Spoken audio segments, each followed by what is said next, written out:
नमस्कार दोस्तों, स्वागत है आपका एक बार फिर से ओपन लर्निंग में। तो इस वीडियो में हम डिस्कस करेंगे 2016 में पूछा गया एफकैट का सेकंड पेपर। वीडियो शुरू करने से पहले मैं आपको बता दूं और आप सब जानते भी होंगे कि एफकैट की डेट्स काफी पहले रिलीज हो चुकी हैं, जो कि 20, 21 और 22 फरवरी को होंगी 2021 में ही। और इसके एडमिट कार्ड आपकी ईमेल आईडी पर आपको मिल चुके होंगे। और जिन्हें अभी तक एडमिट कार्ड के लिए ईमेल रिसीव नहीं हुई है, तो वो अपना एडमिट कार्ड एफकैट की ऑफिशियल वेबसाइट पर जाकर डाउनलोड कर सकते हैं, जिसका लिंक मैंने डिस्क्रिप्शन बॉक्स में दे रखा है। तो वीडियो शुरू करते हैं। शुरू करने से पहले जैसा कि हर बार हम इंस्ट्रक्शंस डिस्कस करते हैं, तो आज भी कर लेते हैं। क्या ही जाता है हमारा। टोटल 100 क्वेश्चन पूछे जाएंगे और हर एक क्वेश्चन जो होगा वो होगा 3 नंबर का, यानी कि टोटल हो गया 300 नंबर। और गलत करने पर होगी 1 नंबर की नेगेटिव मार्किंग भाई। तो ध्यान से जितना आता है उतना ही करना है, अगर नहीं आता है तो छोड़ दीजिए, फालतू में नंबर कटवाएंगे। और टोटल जो टाइम ड्यूरेशन रहेगी वो रहेगी 2 घंटे की, यानी कि 120 मिनट। तो 120 मिनट टोटल 100 क्वेश्चन होंगे, तो टाइम उस हिसाब से आपको एडजस्ट करना पड़ेगा। किसी क्वेश्चन पर अगर आपने बहुत ज्यादा टाइम लगा दिया तो वो आपके लिए काफी ज्यादा नुकसानदायक हो सकता है, जो एट द एंड ऐसा होगा कि आपके पास क्वेश्चन बहुत होंगे करने के लिए और टाइम बहुत कम होगा। तो उस दौरान अगर जल्दी जल्दी करेंगे तो भी गलत होने के चांसेस हैं, और आपने स्टार्ट ही धीरे से किया तो भी आपके नंबर कम आने के चांसेस हैं। तो वो पूरा मैनेज करना पड़ेगा आपको टाइम उस दौरान। हाँ, आप शायद इस बारे में जानते होंगे कि हाँ भाई, ये तो करना ही पड़ेगा। ये कैसी बातें कर रहा है। तो चलिए, कोई बात नहीं, शुरू करते हैं। और कोई भी नंबर नहीं काटा जाएगा अगर आपने कोई क्वेश्चन अटेम्प्ट नहीं किया हुआ है। और इस वीडियो में हम सिर्फ जीके और इंग्लिश का सेक्शन ही डिस्कस करेंगे। अगर आपको फुल क्वेश्चन पेपर चाहिए, फुली सोल्ड रीजनिंग और मैथ्स के साथ, तो वो हमारे टेलीग्राम चैनल पर अवेलेबल है, जिसका लिंक डिस्क्रिप्शन बॉक्स में दिया हुआ है। वहां जाकर आप ये पूरा क्वेश्चन पेपर डाउनलोड कर सकते हैं। तो सबसे पहले डिस्कस करते हैं जीके का सेक्शन। चलिए शुरू करते हैं। तो सबसे पहला क्वेश्चन है जीके का। The book on my terms from the grass roots to the corridors of power is autobiography of. Obviously नाम से क्लियर है, शरद पवार। अब शरद पवार कौन थे? कौन थे नहीं, सॉरी, कौन है? वो एक इंडियन पॉलिटिशियन है जो कि महाराष्ट्र से हैं, और जो उनकी पार्टी है उसका नाम है नेशनलिस्ट कांग्रेस पार्टी, और उस पार्टी के वे लीडर हैं एनसीपी के।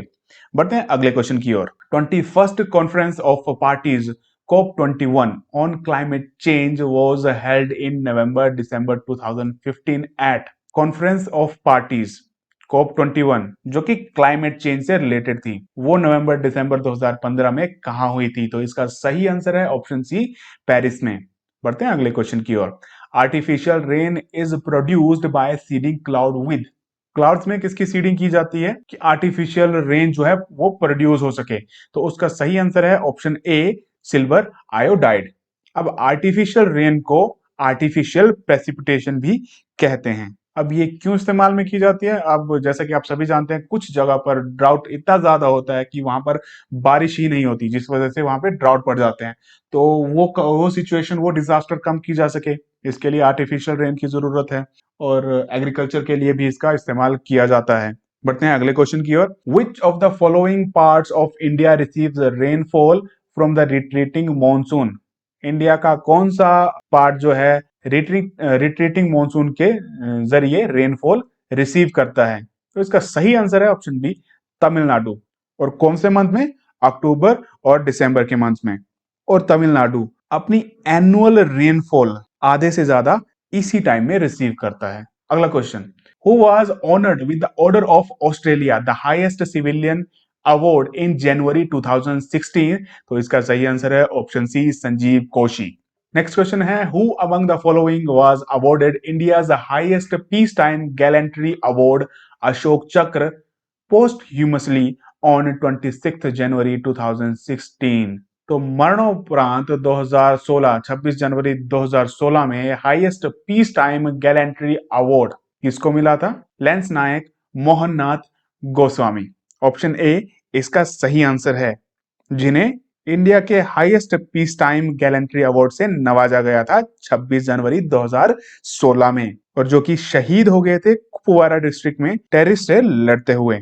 Which one of the following best explain the occurrence of the solar eclipse? तो इसका सही आंसर है option B, position of the moon between sun and earth on a new moon. New moon के दिन जब moon की जो position है रहती है वो सन और अर्थ के बीच में होती है, उस सिचुएशन को क्या कहते हैं? Solar eclipse. बढ़ते हैं अगले क्वेश्चन की ओर। Highest civilian award Bharat Ratna was conferred in 2015 to 2015 में जो भारत रत्न था वो किसे मिला था? तो इसके दो सही आंसर हैं, ऑप्शन ए अटल बिहारी वाजपेयी और ऑप्शन डी भी इसका सही आंसर है, मदन मोहन मालवीय, जिन्हें पोस्टह्यूमसली मरणोपरांत भारत रत्न से नवाजा गया था। और ये अवार्ड कब शुरू किए गए थे? 1954 में। Indigenously developed navigational satellite system is known as, तो वो है ऑप्शन सी IRNSS, जिसकी फुल फॉर्म है the Indian regional navigation system. बढ़ते हैं अगले क्वेश्चन की ओर। Bajirao was appointed as Peshwa at the age of 20 years under the reign of, जब बाजीराव को पेशवा बनाया गया, अपॉइंट किया गया, तो उनकी उम्र 20 साल थी। तो उस दौरान जो शासन था वो किसका था? जो मराठा एम्पायर था वो किसके अंडर था? तो उसका सही आंसर है ऑप्शन बी, छत्रपति शाहू। छत्रपति शाहू और बाजीराव के अंडर जब मराठा रेन आया तो उस दौरान मराठा एम्पायर अपनी पीक पर पहुंच चुका था, तो उनकी वजह से मराठा एम्पायर उसकी पीक तक पहुंचा। अगला क्वेश्चन है, which cricketer has been conferred with Colonel C.K. Naidu Lifetime Achievement Award in 2015? C.K. Naidu lifetime achievement award 2015 में किस क्रिकेटर को नवाजा गया? तो इसका सही आंसर है ऑप्शन डी, सैयद किरमानी, जो कि फॉर्मर इंडियन विकेट कीपर रह चुके हैं और इंडियन क्रिकेट में अपना कंट्रीब्यूशन देने की वजह से उन्हें ये अवार्ड मिला। अगला क्वेश्चन है, besides the Qutub mosque and Qutub Minar Qutubuddin Aibak is said to have built, तो इसका सही आंसर है 37 का ऑप्शन ए, 2.5 दिन का झोंपड़ा मॉस्क एट अजमेर। अब कुतुबुद्दीन ऐबक ने ही स्लेव डायनेस्टी की नींव रखी थी और वो फर्स्ट सुल्तान था दिल्ली सल्तनत का। अगला क्वेश्चन है, Indian ruler who defeated British in their early stage of rule in India was, तो इसका सही आंसर है option C, Hyder Ali, defeated British in their early stage of rule in India. तो वो कहां का सुल्तान था? मैसूर का, जो कि साउदर्न इंडिया में था और अभी भी साउदर्न इंडिया में है। अब बढ़ते हैं अगले क्वेश्चन की ओर। Who among the following will held the judicial committee on one rank one pension OROP scheme, तो इसका सही आंसर है option B, L Narasimha Reddy, जो कि पटना हाई कोर्ट के चीफ जस्टिस रह चुके हैं। अगला क्वेश्चन है, the mascot of the South Asian games conducted in February 2016 was, इसका जो सही आंसर है option C, Tikhor. Tikhor carries the message of peace, progress and prosperity in the South Asian region. अगला क्वेश्चन है, who among the following shooters clinch the 50 metre pistol gold at the ISSF world cup in Bangkok in March 2016। March 2016 में हुए ISSF world cup Bangkok में किसने 50 metre की shooting के लिए gold medal जीता था? इसका सही आंसर है ऑप्शन ए, जीतू राय। बढ़ते हैं अगले क्वेश्चन की ओर। Which country will host Commonwealth games in 2018? अब ये क्वेश्चन 2016 में पूछा गया था, तो उसके अकॉर्डिंग 2018 फ्यूचर टेंस था, लेकिन अब प्रेजेंट में 2021 है, तो प्रेजेंट सिनारियो के हिसाब से 2018 पास्ट टेंस है। तो आंसर था 2018 में जो कॉमनवेल्थ गेम्स हुई थी वो कहाँ हुई थी?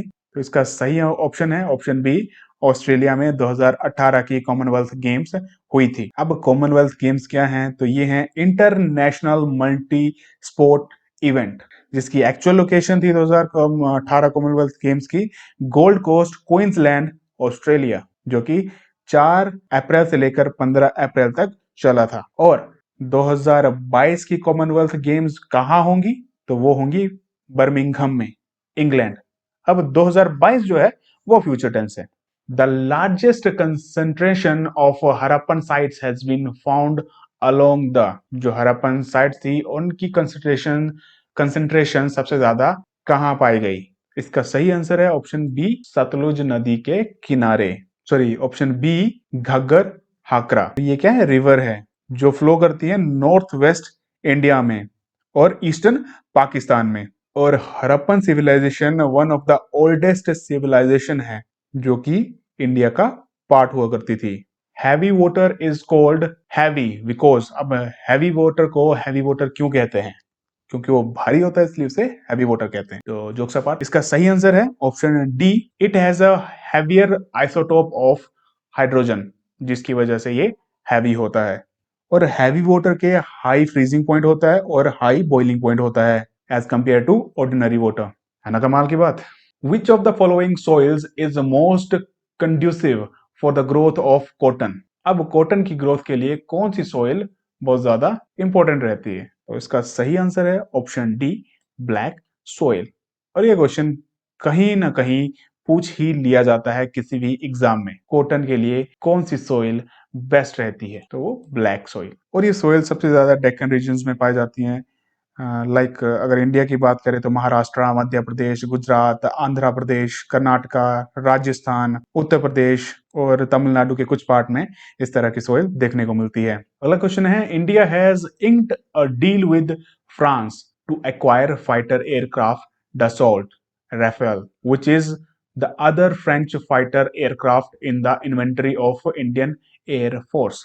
तो रफाल, तो ये बच्चे बच्चे के मुंह में था कुछ टाइम पहले कि भाई बहुत करप्शन हो गया इसके ऊपर, क्या सही है क्या झूठ है वो आप अच्छे से जानते हैं, तो उस पर नहीं जाएंगे हम, तो सीधा आंसर की बात करेंगे क्योंकि हमारे लिए यहाँ पे आंसर ज्यादा इंपॉर्टेंट है। क्योंकि फिलहाल जो आंसर है वही हमारी सिलेक्शन कराएगा एफकेट एग्जाम में, ना कि इसके ऊपर की गई डिबेट। हाँ, इन फ्यूचर अगर एसएसबी में इसके ऊपर डिबेट कर ली जाती है तो वो एक अलग पॉइंट रहेगा, लेकिन ऐसा होगा नहीं। तो इसका सही आंसर है 46 का बी, मिराज 2000, जो कि फ्रेंच फाइटर एयरक्राफ्ट है और ये फोर्थ जनरेशन जेट फाइटर है सिंगल इंजन के साथ। नेक्स्ट क्वेश्चन है, रेजोल्यूशन ऑफ पूर्ण स्वराज वाज पास्ड ऑन 26 जनवरी 1930। जो पूर्ण स्वराज का रेजोल्यूशन था वो 26 जनवरी 1930 में कहां पर पास हुआ था?